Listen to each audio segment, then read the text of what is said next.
Bon, après avoir pris 2,5 kg en l'espace d'une semaine, il était temps de se remettre d'aplomb. J'étais rempli de flotte, j'étais fat, je commençais à pas trop apprécier ma shape, donc là je commençais à remettre des oversize un peu partout à la salle de sport.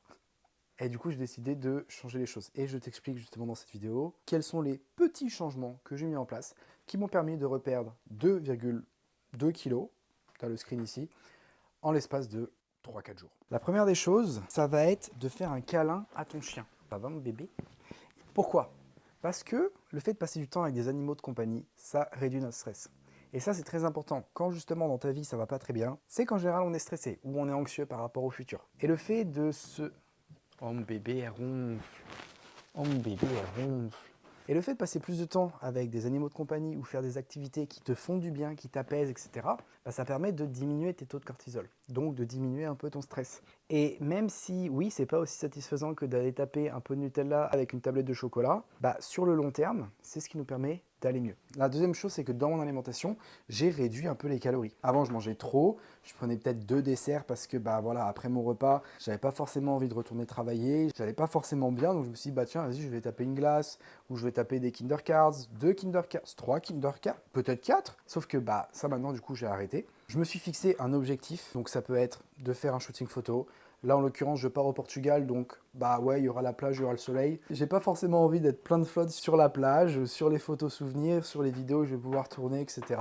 Donc voilà, le fait d'avoir un objectif, ça te permet de tenir un peu plus. Et c'est pour ça d'ailleurs que les compétiteurs de bodybuilding, bah, ils arrivent à tenir malgré que ce soit très très dur, parce qu'ils ont l'échéance, ils savent quand est-ce que c'est.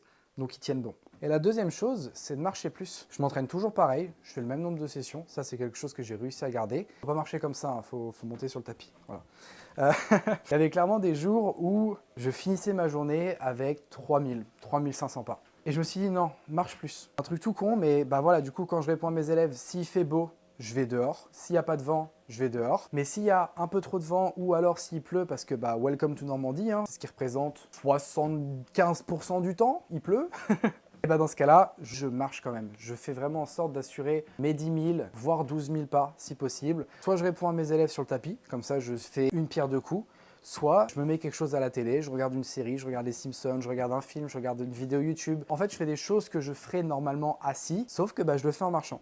Et ce petit détail qui techniquement ne prend pas plus de temps dans ta journée parce que tu le mixes à quelque chose que tu fais déjà avant, et bah ça te permet de perdre du poids sans forcément dire au revoir à tout ce que tu aimes dans ton alimentation. J'espère que cette vidéo t'a plu. Si tu as appris quelque chose, n'oublie pas de lâcher un like, ça fait toujours plaisir, de commenter et surtout n'oublie pas de t'abonner pour ne pas manquer les prochaines vidéos. Je te fais des bisous, prends soin de toi et prends soin des autres.